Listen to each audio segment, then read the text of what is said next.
অবৈধ পথে স্বপ্নের দেশ ইতালি যেতে বাড়ি ছেড়েছিলেন মাদারীপুরের 3 যুবক, কিন্তু লিবিয়া পৌঁছানোর পর দালাল চক্রের টাল বাহানায় আর স্বপ্ন ছোঁয়া হয়নি যুবকদের। উল্টো নির্যাতনের ভিডিও স্বজনদের পাঠিয়ে মুক্তিপণের টাকা হাতিয়ে নেয় চক্রটি। এরপর 1 মাস ধরে নিখোঁজ ভুক্তভোগী 3 যুবক। এই ঘটনায় মামলা হলে দালাল চক্রের 2 সহযোগীকে গ্রেপ্তার করে পুলিশ। চক্রের বাকি সদস্যদের গ্রেপ্তারের পাশাপাশি পরিবারের সদস্যদের সন্ধান চান স্বজনরা। ইতালি যাওয়ার স্বপ্ন নিয়ে লিবিয়ায় পা রেখেছিলেন মাদারীপুরের 3 যুবক। পরবর্তীতে সেখানে তাদের আটকে এমন নির্মম নির্যাতনের ভিডিও স্বজনদের কাছে পাঠিয়ে দফায় দফায় মুক্তিপণ আদায় করে সন্ত্রাসীরা।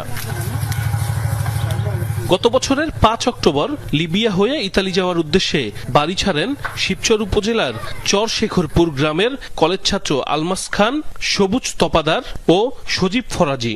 সরাসরি গন্তব্যে পৌঁছে দেওয়ার শর্তে প্রতিবেশী দালাল নুরে আলম ও সেলিম হাওলাদারের সাথে জনপ্রতি 17 লাখ টাকা করে দেওয়ার সমঝোতা হয়। তবে লিবিয়া পৌঁছানোর পর থেকে তাদের ইতালি পাঠাতে বিভিন্ন টালবাহানা শুরু করে দালাল চক্রটি। 17 লাখ টাকা কন্টাক্টে নূর আলম আর সেলিম, ওরা 2 জনে কন্টাক্ট করছে। লিবিয়া নিয়ে 10 লক্ষ টাকা নিছে। 10 লক্ষ টাকা নেওয়ার পর কইছে পার হয়ে গেলে 7 লাখ টাকা নিব।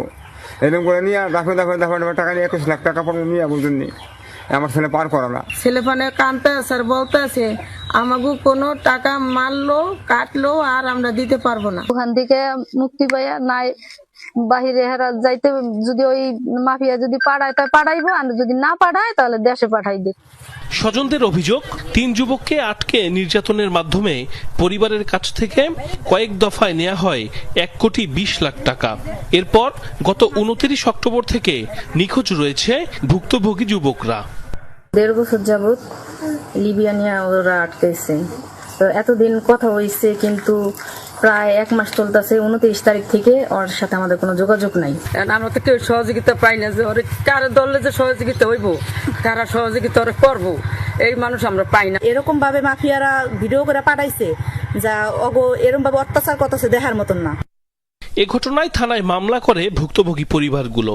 বিষয়টি জানার পর গা ঢাকা দেয় দালাল নুরে আলম ও সেলিম হাওলাদার। তবে অভিযান চালিয়ে তাদের স্ত্রীদের গ্রেফতার করে পুলিশ। আমরা একটা মামলা রুজু করছি, 2 জন আসামি গ্রেফতার আছে আর অন্যান্য আসামিদের গ্রেফতার প্রক্রিয়া চলমান আছে। বিষয়টা তাড়াতাড়ি দ্রুত দালাল চক্রের সব সদস্যদের গ্রেফতারের পাশাপাশি 3 যুবকের সন্ধান চায় স্বজনরা।